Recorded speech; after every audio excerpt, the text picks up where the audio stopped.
On June 17th, 1977, 3 young girls were murdered at their Girl Scout camp in Mays County, Oklahoma.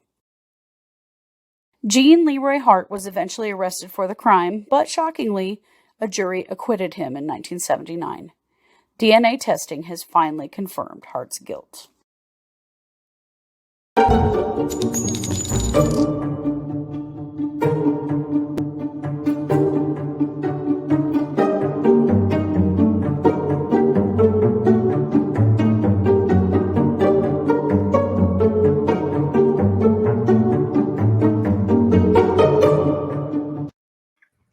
Hey everybody, welcome to True Crime Paranormal with the Psychic Sisters. I'm Kristi Brower, here with my sister, co-host, and partner in crime, Katie Weaver, and her very naughty son, Bruno.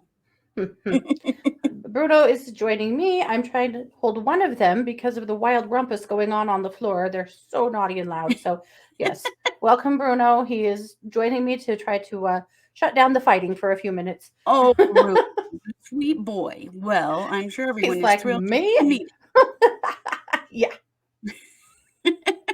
So, other than that, how are you?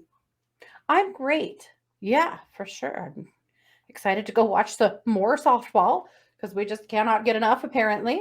I'm still recovering from the last one. Addicted, that's all I'm saying. Well, this is our Wednesday episode, and we have some interesting stuff to share with you. So we're going to start, Katie, with a segment, an MMIW segment from you. Yes.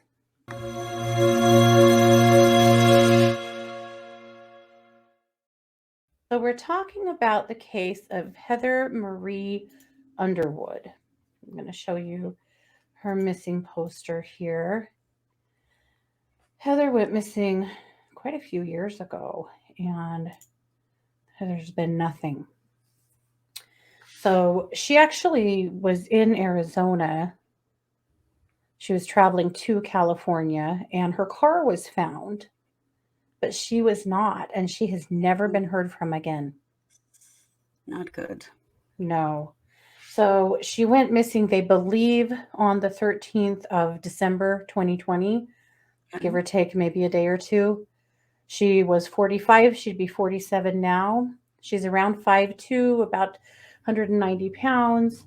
So she was coming from Casa Grande, Arizona, but I believe they actually did find her car in Arizona or in California. Okay. So she's from the Gila River Indian community. She does have some tattoos. She has a hibiscus flower on her outer calf. She has a star on her back shoulder. She has some pretty specific medical needs and should be in need of medical care. Oh, and that's one of the biggest concerns her family has because they have no idea where she is or if she's getting that care. Very unlike her to just go off the map like, so many other cases that we cover that they go, well, maybe she just didn't want to know you all anymore, but no, this wasn't like her at all. But she's just gone. And it's been 2 years now, and they still have absolutely nothing. That is terrifying. Mm-hmm. Yep. So there's not a lot more to go on other than that. But when I saw this one, I just felt really drawn to Heather and really wanted to share her story. So I'll just put up her poster one more time. So take a good hard look at her. Again, they think she went missing in the Huntington Beach, California area. I believe that's where her car was found. But that's it. Somewhere around November 2020. Somewhere around December 2020. Yeah. Okay. Well, if you know something, speak up. And it sounds like there was also somebody who thought they had seen her in El Cajon, California. So in that general area, at any rate, that's where she seemed to have been seen last. So speak up, because these are those cases that get absolutely no attention whatsoever. Right. And it's very likely that people in that area did see something, and didn't don't know that anyone needs to know that information because these cases just aren't getting any kind of press. They're not getting very much police coverage, just nothing. So at any rate, take a look. Yeah. And you never know when somebody might recognize someone or, know something. So definitely, if you know anything, even just call your local police. they can get you connected up with the right place. Most definitely. Yeah. So, of course, holding space for Heather's family that they get some answers. Yeah. Yeah. Okay. Well, I'm going to kick the mic back to you for your main case. Okay.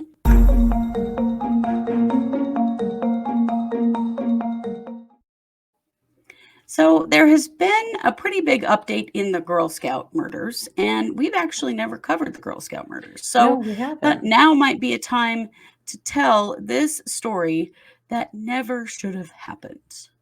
And you can say that about all murders, but there are some real legit concerns in this particular case.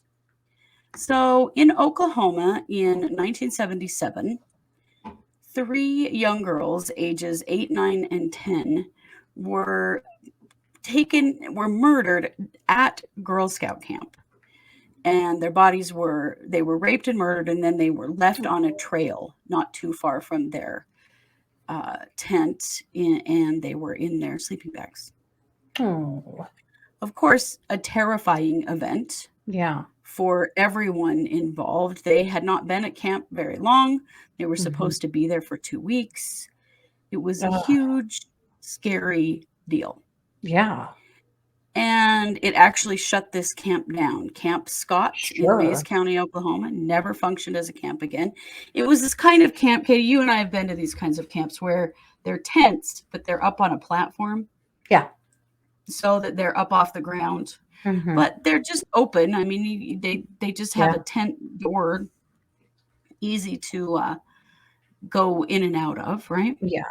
Yeah. This camp, okay, I know that there was better security at the camps we went to in like the 80s and 90s. At this point, there was no one like standing guard around this place. Yeah. Also, there were gates coming into the ways that you could drive in that were locked, except, of course, that there was no fence around the camp. So that didn't really do anyone any good at all. Wow. So there was not anything really protecting these kids. Yeah.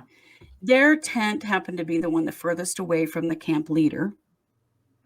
So probably, and the closest one, like to the edge of camp. And so I'm sure it was the easiest to get to.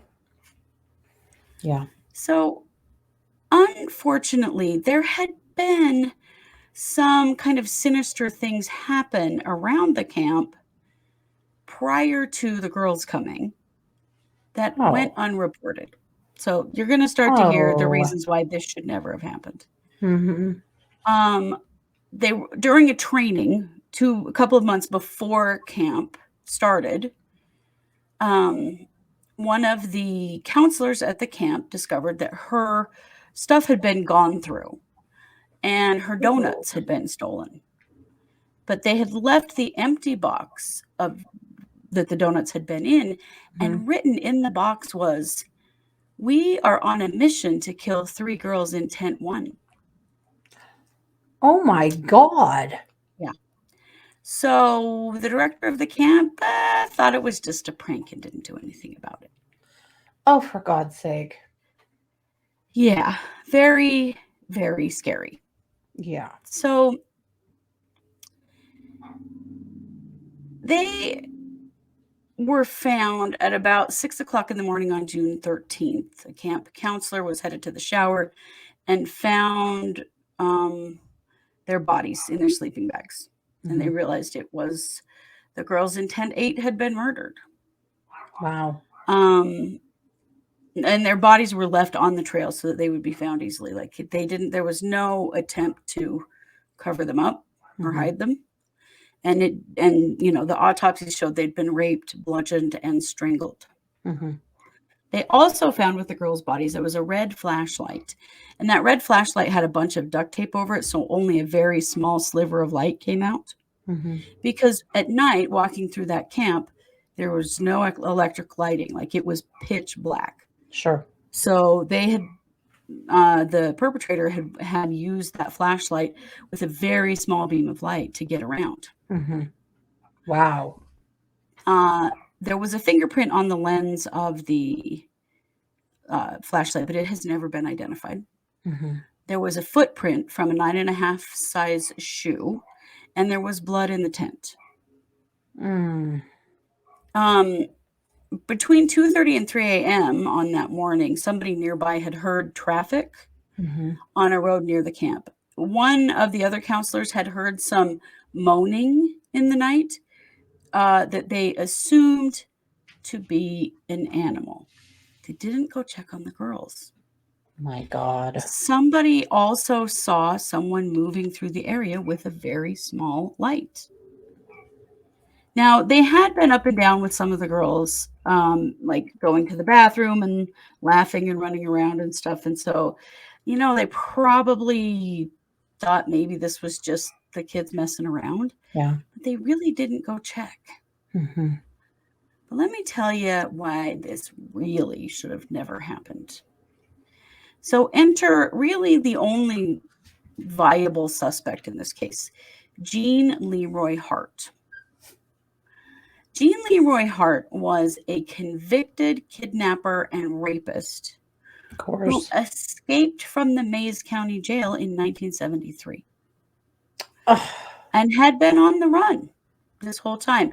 He grew up about a mile from Camp Scott. Oh my gosh. Yeah. So he, at the time that he escaped, was serving 305 years in prison. Well, he had 305 years left. He had served 3. Yeah. That was prior to these murders. Yeah. So they knew he was a bad dude, but they couldn't seem to hang on to him in jail or prison. And so what was found eventually is there are some caves not very far from Camp Scott.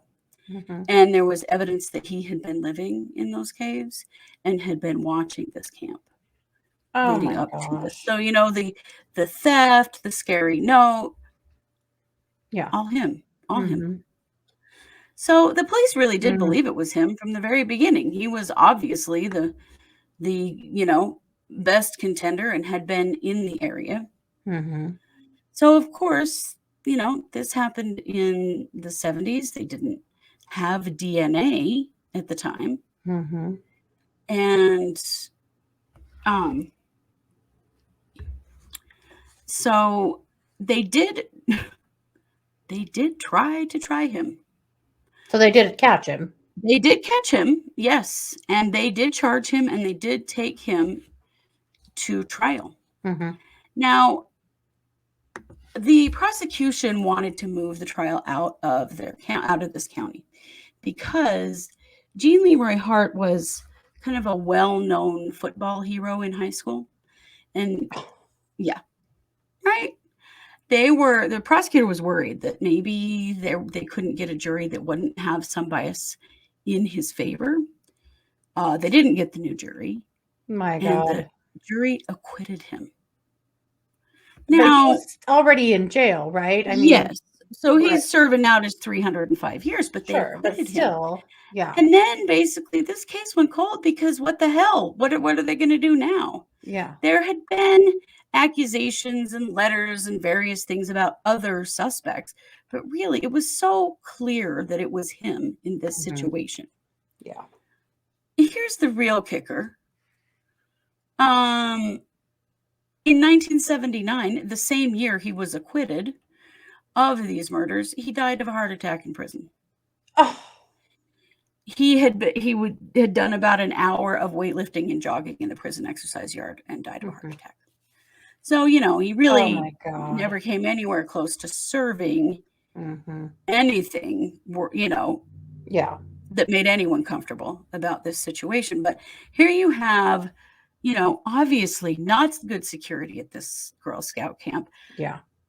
Threats leading up to camp that were not acted upon, kids that were way too far from their adults. And then you have a convicted rapist and murderer who had been on the run for 4 years, living in a cave near the camp. Spying on the camp. Yeah. So the whole system really collapsed to the detriment of these three young girls, Lori Lee Farmer, Michelle Heather Goose, and Doris Denise Milner.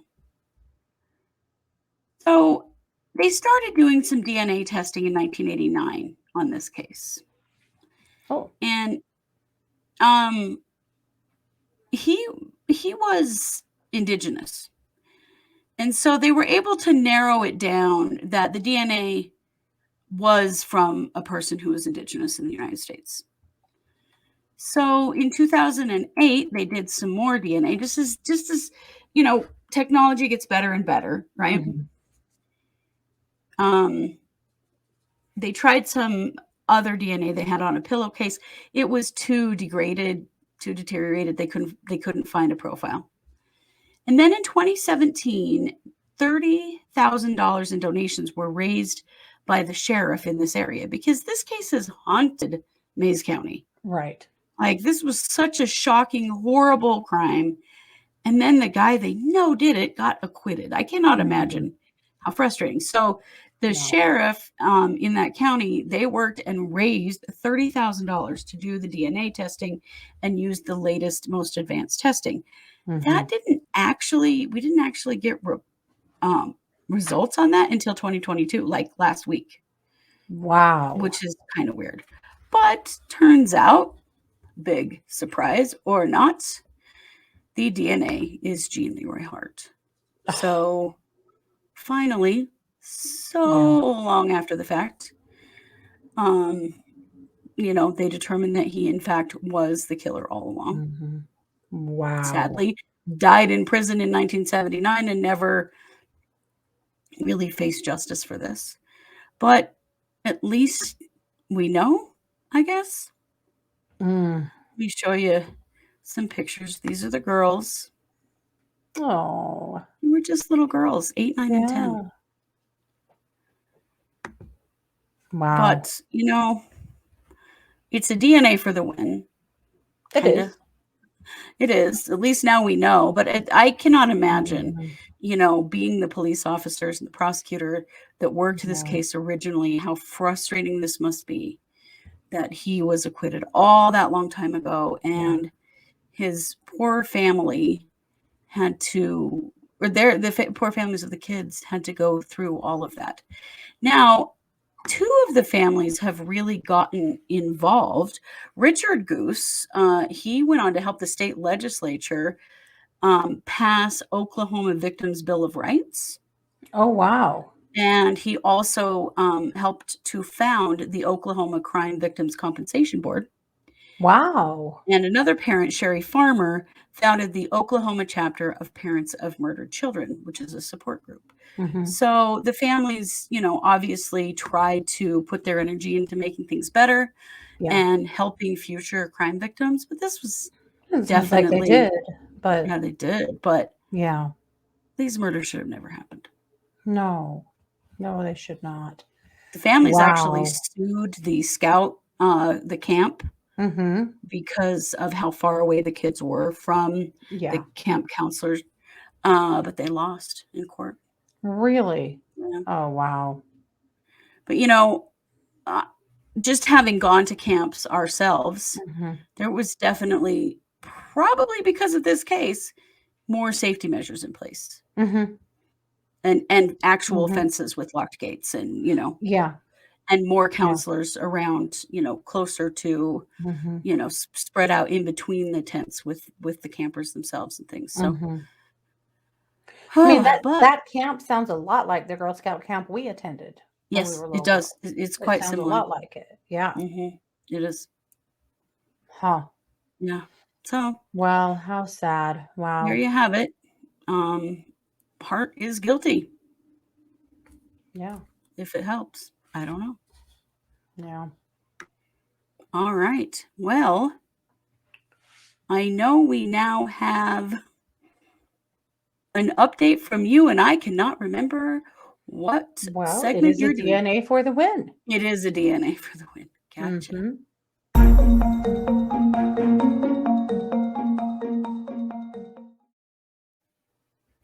So this was a cold case out of San Diego. In 1988, on May 2nd, Diane Dahn did not show up for work. Very unlike her. This is Diane. She was also a violinist and a mother of a 2-year-old little boy. Oh, wow. And one of her coworkers went to her house, was one of her friends, went to her house to see what was up because it was very unlike her to not show up to work. Sure. And her 2-year-old was wandering her house, her apartment, and she was dead in her bedroom. Oh, no. She'd been bludgeoned and stabbed to death, and her death was ruled a homicide right away. But they had nothing. And they have tried and tried and tried to come up with a suspect. Her son was 2 at the time. He's now 36, I believe. And he has continued to ask questions all of this time about what happened to his mother. Oh. Well, he was adopted by a family friend and was able to see his grandparents and biological family and, remain connected to his family, but also grew up without a mother. And of course, doesn't remember her because he was 2 when she died. And thank goodness he wasn't killed. I mean, can you imagine the thought that somebody who stabbed her to death in her bed and just left the baby wander in the house? Yeah, wow. Oh, that's like that freaking Bass guy, Bass Webb. Oh, yes. That decapitated a woman on the couch and her 2 little girls were asleep in bed. Yeah. And then he went and told the police, you better go over there and, get her off the couch before those little girls wake up. What? Such a monster. Yeah. Anyway, so here's what happened. So they started doing some DNA. And of course, they started doing investigative genetic DNA to try to, because they have had DNA all this time, but there was no match in CODIS. And every few years they run it through CODIS again, because her son's just not shutting up about it. He wants answers. Right. As well, he should have answers. So they have run it through CODIS a few times with no match. And then in May 2020, they ran it again and started using genetic genealogy from people who had uploaded their DNA onto a public site. And they were able from there to start creating a profile. They created 9 family trees with 1,300 people connected and kept narrowing it down. Finally, were able to get to people who were his family, the perpetrator's family, and actually asked them for swabs of their DNA, and they gave it. And they were able to prove that the person who killed her was a man by the last name of Robertson, who was her neighbor. Oh, my God. And they're not entirely sure. His name was Warren Robertson. As a lot of these assholes go, he's dead. But they at least now know. They don't know. They haven't been able to put any connection together. Her family didn't know him. Her friends didn't know him. The only connection they could make is that they both liked going to the track and watching cars race. That's about it. I mean, why? They don't know. They still don't ever, they don't know why. But they do know who, finally. So they also said that they do not believe that he was involved in any other crime.